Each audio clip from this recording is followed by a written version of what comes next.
That's how I became this sober vet. Yo live, yo live, yo live,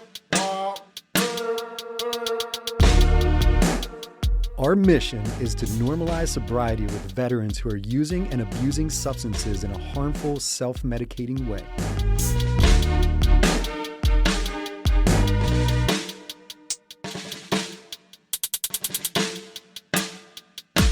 Welcome. We are actually on episode 2 of This Sober Vet. Can you believe it, Sergeant Thomas? They let us back in here.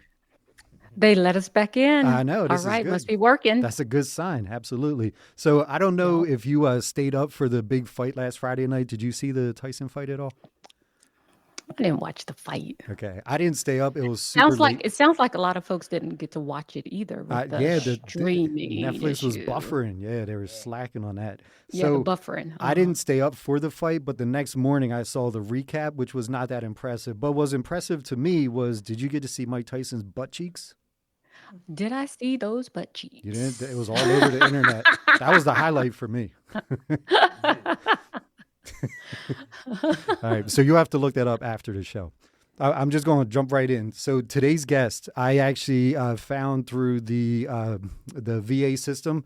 The Department of Veteran Affairs has a program called Compensated Work Therapy. It's a CWT program. And I'm going to tell you a funny story about that. So as you know, I own a J-Dog franchise. We're a national veteran-owned and operated junk removal company.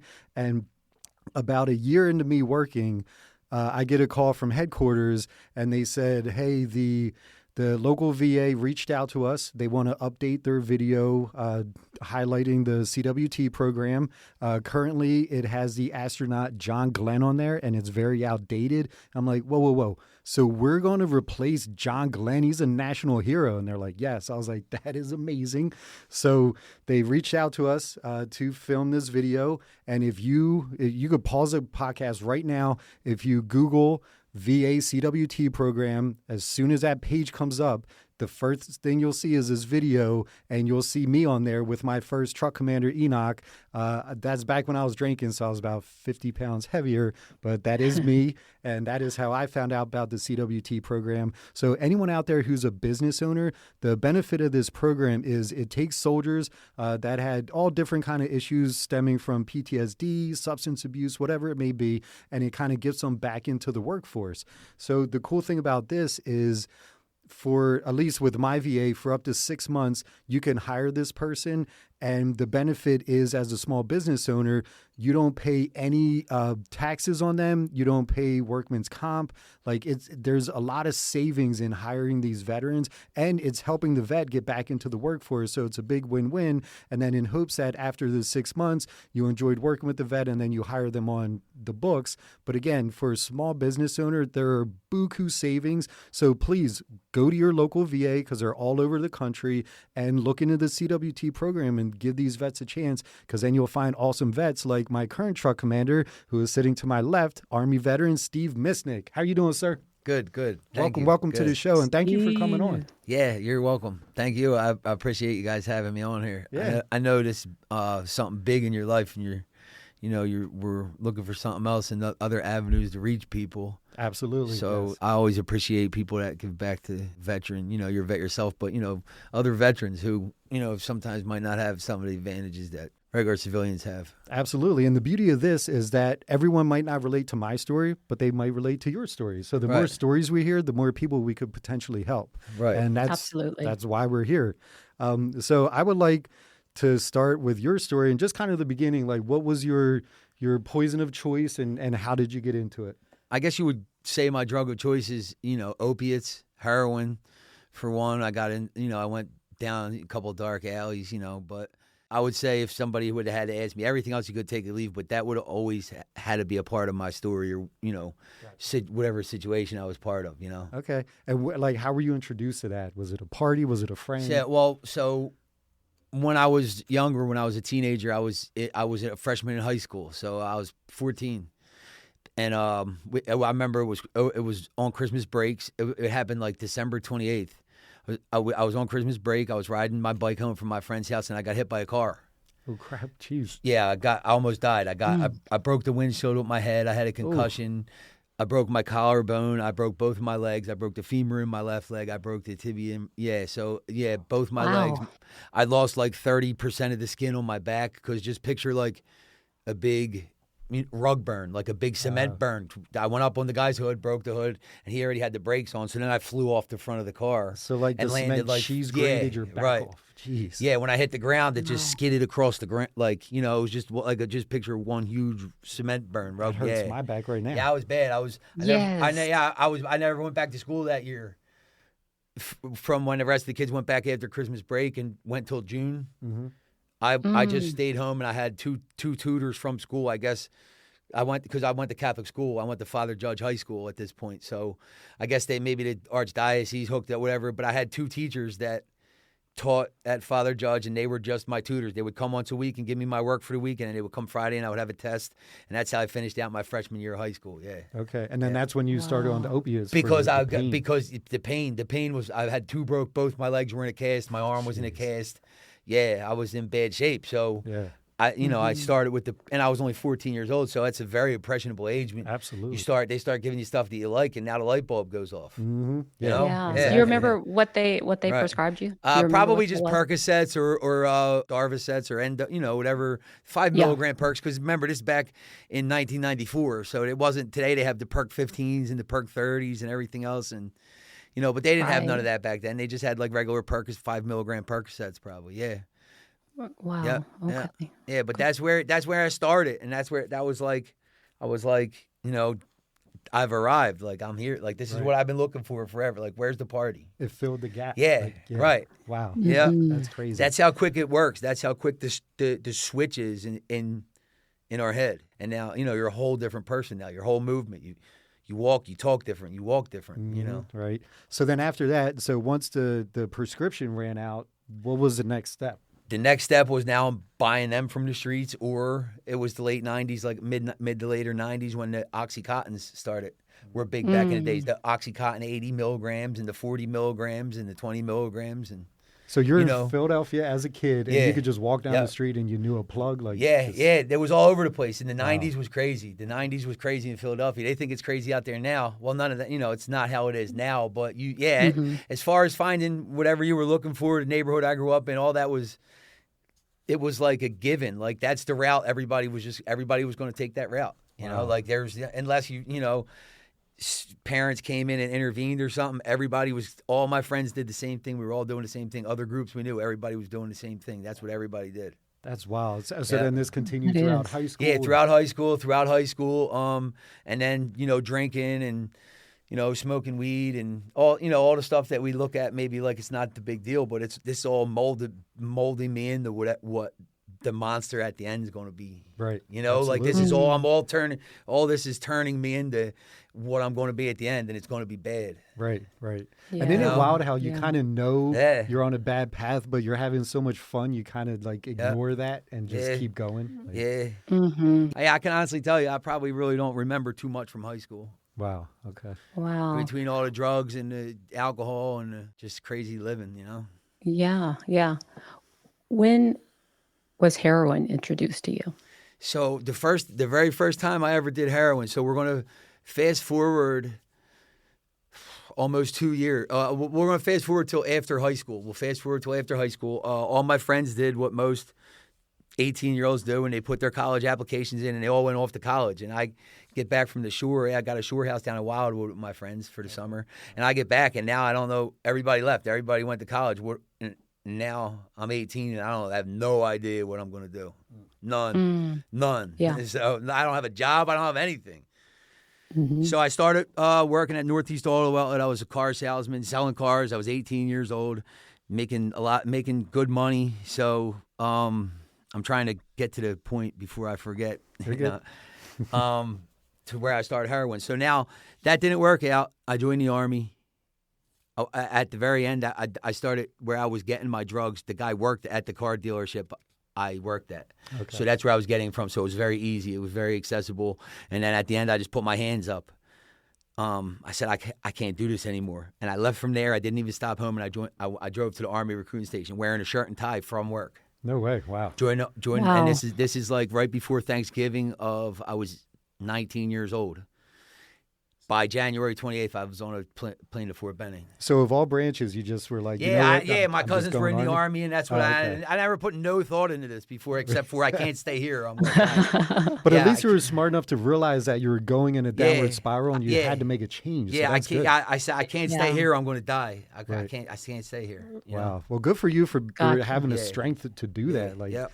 and thank God, because now Absolutely. you're still here, because you never know if you continue that path, what you'd be doing, if Yep. you'd even be still alive. Yeah, we can fast forward a little bit, you know, but as of right now, I haven't done heroin or any kind of other opiates since 2011. So That's amazing, dude. Yeah, Awesome. Wow, that yeah, is so, great. yeah, That is so- great. So how was it? So when you joined, obviously you couldn't do anything. Like, how was that? Like coming off of that, was that very hard to just kind of stop cold? Yeah, cold well, turkey? because it was a whole lifestyle. Everything. It wasn't just the drug and putting a drug in your body and that was it. It was how I got the money to pay for it. It just became I didn't have time for a job making legal money because you know what I'm saying? Yep. Because I was doing, just into everything, Yeah, gotcha.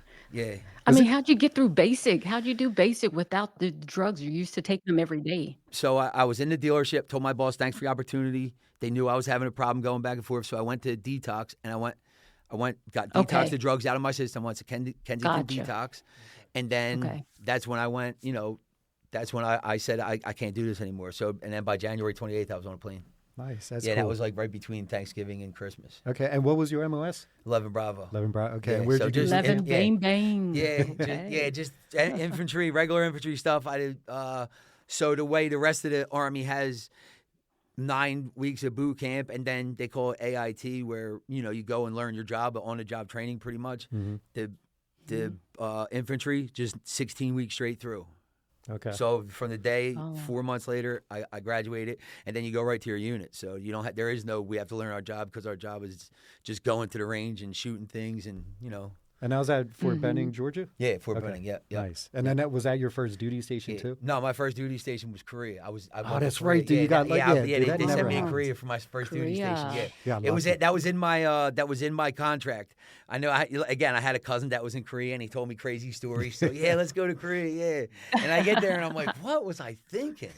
Korea. Well, Korea turned out to be pretty cool, though. Nice. I feel like it set me up for failure in a lot of ways, though, because the Army's not the same over there as it is stateside, because everybody's on a hardship tour over there. Nobody, captain, company commander, first sergeant, everybody has a hardship tour. Nobody's allowed to have their wives over there. So everybody hangs out. Like, it's nothing to have a barbecue where a first sergeant is a private bought the first sergeant a beer and they're saying thanks.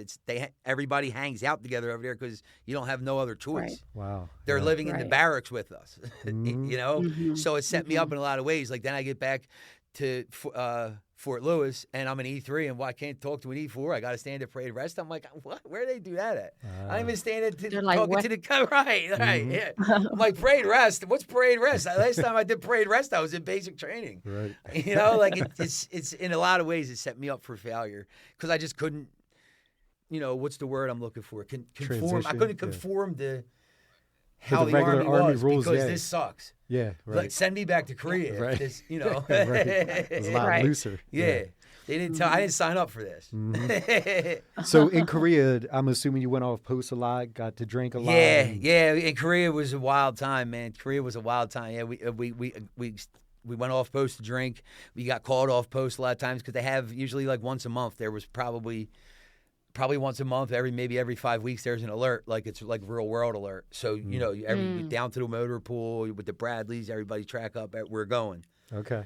And so if you get caught being down there, breaking curfew and not coming back when they have one of them, you're probably they're going to give you Article 15 and stuff. Yeah, because you're not allowed to stay out. You're not allowed to stay off post. Right. Over there. Now, have you had any close calls or issues? Yeah, with that? they called me off. They called me off post before. Yeah, it was a cool sergeant though.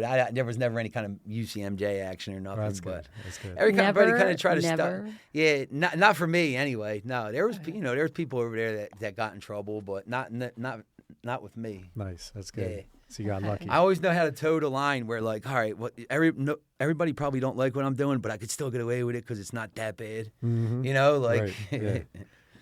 Nice. Okay. Yeah. That's awesome. Well, what challenges have you faced since deciding to stop using?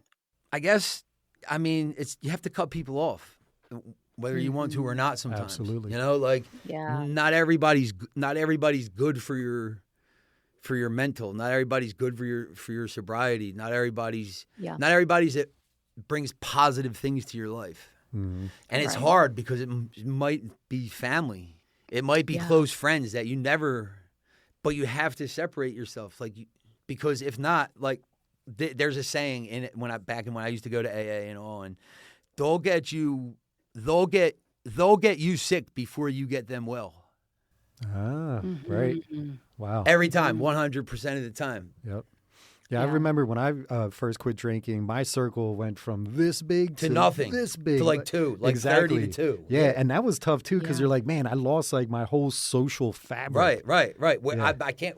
How can I be myself now? Like Exactly. You know, and it's, Yeah. it's tough. It's Yeah. tough. Did you feel like you went through a depressive state for a period of time? Yeah, With your circle shrinking like that? yeah. I don't know. Maybe not because of that. I don't know. Maybe it could have been attributed to other things. I feel like I go like up and down too. I probably should be on more medication at the VA. You know, I feel like I go up and down anyway, as far as like bipolar, manic Okay. stages and depressive stages. Okay. But I talk to Okay. people. I have a team of doctors up there, and I'm with them. I have phone appointments with them, and I just talked to my doctor the other day. So, you know, always trying to tweak something to see if I could, something else will catch on. J-Dog is your local veteran-owned and operated junk removal company. We do everything from a single-item pickup to a full estate cleanout. We also do small demo, sheds, playgrounds, jacuzzis. Our pricing is based on volume. Estimates are always free.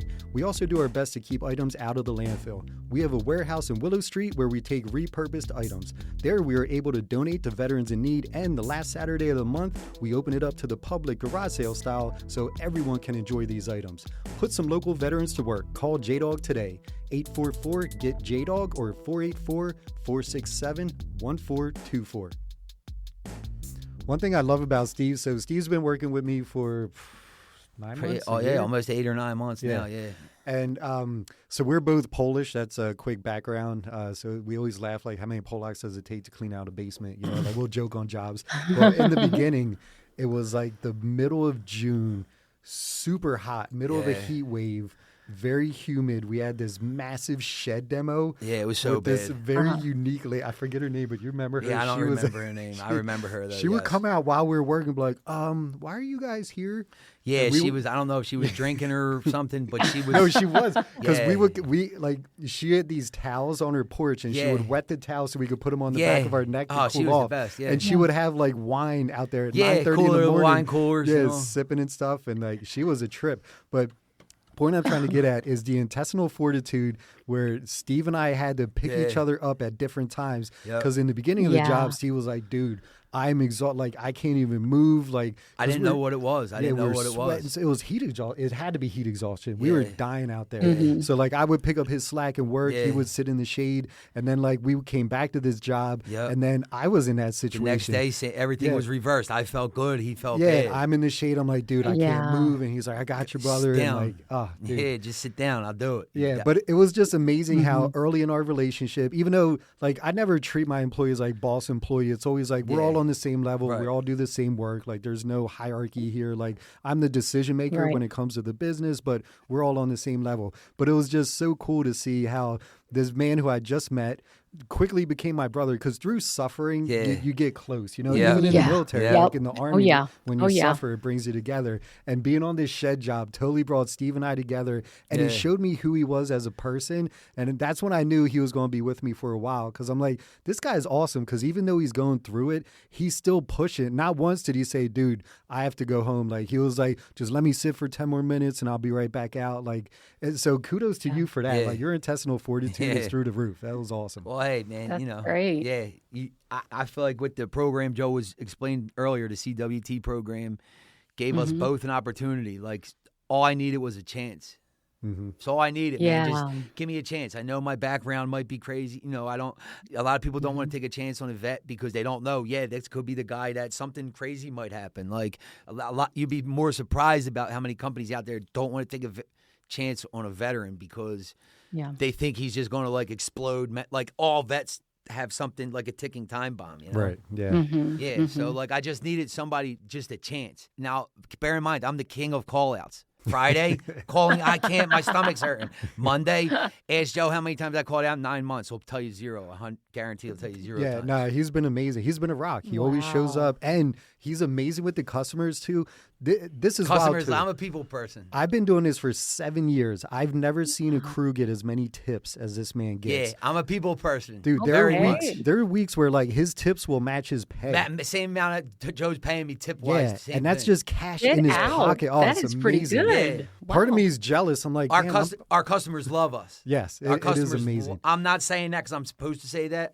I'm saying that because when our customers leave, they're smiling Mm-hmm. from ear to ear. I promise you. Yeah, and that's why, to be honest, one of the hardest parts of my job with J-Dog is hiring, because veterans only make up 3% of the population, and not every vet is capable. This is a very difficult physical job we do. Right. Not every vet is capable of doing it, but Right. Steve comes in every day laughing with a smile on his face, and like he comes back telling me stories of customers and how he immediately relates to them. Yeah. And the cool thing is, like, normally, like even when I was on the job, people open the door and they're like, "Oh, what branch were you in? Where'd you serve?" My dad served. Like, there's an immediate connection with vets, and especially when we're Yeah. hired by other vets, there's Yeah. just like a trust factor. Yeah. We'll have customers leave Right. and be like, "Hey, you guys could just wrap up. I'll be back in an hour or two." Yep. We're just like, "Oh, Yeah, okay." either Like- that or a customer will say like, "I'm not going to be home," but you can like they trust us. Like I've had customers tell me out of their mouth like, "Because you're a vet and we just felt safe." Mhm, You know, absolutely. like I would Yeah. feel because I might not have been home and you might have to go in my yard to get something off the porch. Let's say whatever. I would feel safe. You like that's why I hired you. And You that know, makes you like, feel great. yeah, And that right. makes you want to be like, wow, like they're really entrusting me with this. It makes you Right. want to do even better because, Even better. yeah, you want to live up to that expectation Yep. they're setting. It's Yep. awesome. Outstanding. Yeah, but I love my life today. Like if I know that the launch you guys are trying to do is to like reach vets and like give them hope. Like 100%, I was hopeless. Not too long ago in the not too distant past, I was like maybe 2.5 years ago, I was hopeless. I had zero to give to anybody, and I was just in bad shape. And I said, I'm not doing it anymore. I'm not doing this to myself. So I know everybody says like, if I can do it, anybody can do it, and I hate that. But it's true with me. Like, if some of the some of the situations I put myself in, some of the situations someone else put me in, whatever, I shouldn't be even standing here talking to you. So if I can do it, like literally anybody, all you got to do is change your decision making. Right. Absolutely. That's Our it. strength is in our choices. 100%. Yeah. That's And, it. and surround That's yourself it. with good people. Right. You know, like People's that's- the most, because people, like I said, they'll drag you in before you drag them out every time, 100 times out of 100. Yeah. And I Yeah. approach all new hires like I give you 100% trust until you give me a reason not to. Right. And you haven't given me a reason to not to. Like, do I even hover? Right. Like, right. I just let No, you do your nothing. thing. Yeah. That's one thing That's good. since he knows I know my job, he doesn't have to wait for a phone call for the next, shoe to drop or however they say it. Nothing's going to happen. Mm-hmm. We're okay. I'll talk to you after work, man. Go do whatever. Yep. Get us more work. Yeah, exactly. That's why I say get us more work. Are you or do you know a veteran who is struggling with substance abuse that could use some motivation? Have them tune in. Look, they won't change until they're ready to, but if we could cause a crack in the dam, it doesn't hurt to listen. If you are a sober veteran that would like to share your story in hopes to inspire others, please contact us at thissobervet.com. Show notes and more info could be found at thissobervet.com, and be sure to check us out on social media. We'd love to connect with you. Well, what's been the most significant change that you've noticed in yourself since starting recovery? Probably my decision making. I used to be very, make poor decisions every time. I'd make a poor decision, and I always ended up in a jackpot. So like I try to, I might talk to somebody now, or just try to, make a different. Just try to change it up. Try to make a different decision. My decision making probably Gotcha. changed the most, because before it was really quick. Whatever, we'll just do bad things. Whatever. I was living, a horrible life. So you can just use your imagination. But yeah, my decision making is probably the biggest leap forward since I cleaned myself up. Now, do you think regret is a big fuel for that? Because that is for me, because I never want to drink again because I know I would immediately regret it. I would be in a downward spiral. Right. Yeah, I guess regret. Yeah, I guess that plays a part. Yeah, I don't want to go back. My mom passed away in 2010, and when she died, I wasn't in the best shape. So now my dad's getting a little older. He'll be 60. I think my dad's turning 67. The end of this on November 29th. So God willing, he has another 20 years, but it's not looking, whatever. Anything could happen any day at this point. All right. So I Right. want my dad to just be at peace. Right now, I got a key to my dad's house now. Nice. That's Never awesome. never. 2 years ago, I was never even allowed in the neighborhood. It would send the monitor off, and he would be calling the cops. Wow. That's Yeah. huge. Yeah. That's awesome. Yeah. Look at you. Good Yeah. job. Yeah. Very nice. I got a key to his house now. He trusts me. Wow. He can leave stuff out. Yeah. Yep. Mhm. And do you think that comes from consistency? Because now you're Yeah, showing yeah, him you could yeah, constantly of be course. there for him. Of course. Because you've been taking him to his appointments and stuff, like when he needs help. Yeah. Like that's good to be Yeah, there for yeah. that. Me and my dad, our relationship's never been better. That's a Yeah. beautiful thing. Yeah. Very nice. Yeah. That He's is. really all I got left. Him and my brother. Mm-hmm. Yeah. And your brother's awesome. Mm-hmm. Now, how's Yeah. your brother been through your sobriety journey? Has he helped or? Yeah, my brother's good. My brother, just a quick backstory. He's got 6 years sober. Nice. So All right. he's That's been great. clean and sober for 6 years now. We were disconnected for a while. I didn't talk to him. I thought he was dead, to be honest with you, for about 5 years. That's a whole different story for a whole different day. But it's no coincidence. 2.5 years ago, 26 months ago, when I was doing bad, when I decided to clean it up, is when me and him reconnected. So it's Wow. not a coincidence. I want to be him now. He's my little brother, and I want to be like him now. That's awesome. That's Yeah. very cool. So you would That say is. sobriety brought you guys together, and how was his forgiveness? Like, Yeah. was there like a sit down talk? Like, all right, let's just start with a clean slate, or did you Yeah, guys... I mean, that was just kind of like a given. I was just happy that he was alive, and he was happy, he was, going to start being around family again, Yeah, nice. Yeah. That's cool. And then you're getting close with your nephews. I hear you talk about them a lot. his kids, because Yeah. he wasn't around, so I wasn't seeing his kids or whatever. But I'm back in their lives, take them down there, whatever they want. They know, call Uncle Steve, he'll get it for us. Order it on Amazon. Just tell him to give you the card like he always does. I'm like, these little 15 and 13. I'm like, Little rugrats. yeah, just tell him to give you the card like he always does. Who are you talking to? Yeah, they're funny though. That's awesome. Yeah, That but is I funny. get to take them next weekend after Thanksgiving, that first Saturday, deer season starts. I get to go out into the woods with my nephews and teach them how to hunt. Yeah. That's Yeah. huge. Yeah. Teach them how to fish. That's I got awesome. my youngest nephew, the 13-year-old, loves to fish. We go fishing all the time. See, that's making memories. Dude. That's That's stuff awesome. That yeah, is. yeah. Instead of not too long ago, it was, anyway, where's Uncle Steve at? Oh, I don't know. I haven't heard from him. Mhm. So Yeah. Now, Joe talked about his faith and how that played a huge role in his sobriety. yeah. Does faith play a role in your sobriety? So, like I mentioned earlier, I was raised Catholic. I went to 12 years Catholic grade school, Catholic high school. I graduated from Catholic high school. I'm not saying belief or disbelief or whatever. I know there's something out there, but because I know that I wouldn't be able to get through all the stuff I've been through without the help of somebody. Yeah. But as far as going to church and all, I'm not there in my, I can't be perfect. You guys can expect me to do. Nobody's perfect. Nobody's perfect, dude. Trust Yeah, me. but I'm not there. I eventually Yeah. one day, be back there. But I'm struggling with some things in that area too. So, but yeah, Understand. my faith of something like Yeah. this can't be it for me. Like I can't be I know that that so a lot of people say God has a sixth sense of humor and all. I know a lot of people say but this can't be it for me. I know that he didn't make some people super successful to make other people Yeah. I know that there's more. I was out on homeless, nowhere to stay, nowhere to sleep on the Yeah. street at the bus station. It's not there's got to be more than that. Mhm. And you're on your way Yes. to more of that. Yeah, Like you're there's seeing gotta- that yeah, now. There's you got to know, be. like- There's got to. I love having money. I love having money Yes. way too much now to be. If for no other reason, I love Mhm. not having to worry about anything anymore. Mhm. Yep. Got my That's own place. wonderful. Got my own place. Ask me when the last time. I'm 44 years old. I've had 3 apartments my whole life. Yeah. That's bad. And one of them I've lived in for 2 years already. So Yeah. but everything's going good. Other than that, yeah. That's awesome. That is great. That's Yeah. so good to hear. And that's what sobriety does for you. I mean, it gives you clarification. It helps you make the Mhm. right decisions in order to build a solid foundation, in order to do whatever you're meant to do, you know, Right. like, but even the fact that you're here today, I'm so proud of you, dude. Like Yeah. you made the right choices. You're doing good things. Yeah. And like, and it shows with your approach every day. It shows from your reviews. That's another thing I love about Steve and Logan. When customers are now writing reviews on our Google business page, they're saying their Yeah. name. Yeah. That means there's a Yeah. connection. They're not just saying, oh, they cleaned out my Yeah. garage, they did good. They're saying Right. Steve and Logan were Yeah. awesome, blah, blah, blah. Like that to me means the Yeah. world. And that you should be very proud of that. It does, because me, like, if you ask me, hey, the junk guys came over and got it. Like, I don't know. They're like, so if somebody remembers your name, yeah, Yeah, that's huge. That's huge. Yeah, that's one good. That's one big thing with me.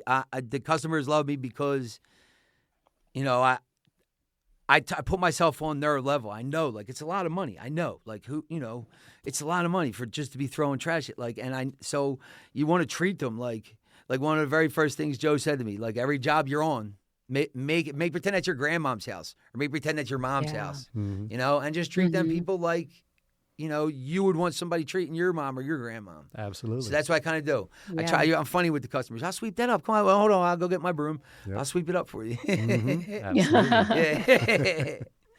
That's Yeah. awesome. That is wonderful. That is wonderful. A walking miracle. Another miracle. Yeah, walking. I hope to say I am. And, if there's anybody out there struggling or, looking for answers, it gets easier. It doesn't have to be like how hard it is right now for somebody. Mhm. Somebody's going through it right out there right now, wondering what they're going to do. So, Yeah. Steve, if there's a person out there that is struggling to stay sober, like say they sober 3 months, 6 months, relapse, 3 months, 6 Yeah. months, and they kind of get in that cycle, is there a suggestion that you could tell that person to kind of break that cycle? When that happens, I would almost guarantee that they're probably by themselves and isolating themselves away from other people. Good point. They might be, because everybody's beating that in your ear in the beginning when you come out of a rehab or drug detox or whatever. Everybody go to a meeting, get a network.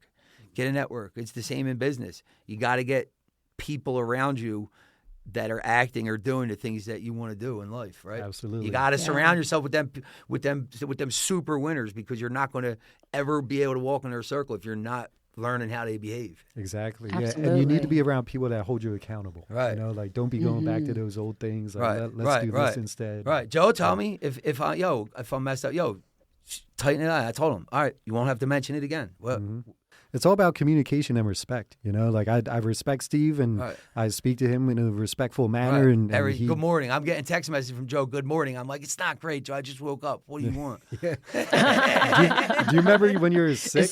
It's too early for all Yeah, that, right? with the Joe. Yeah. So back in the beginning, Steve got real sick. I forget what had happened, but I felt so horrible because I could tell he was down and out. So I'm like, dude, you want me to run by Wawa? I could do a Wawa Yeah, he's run. You telling need me some I'll pick soup. you up Like, chicken noodle soup. I'm like, I appreciate it, Joe. I'm good though.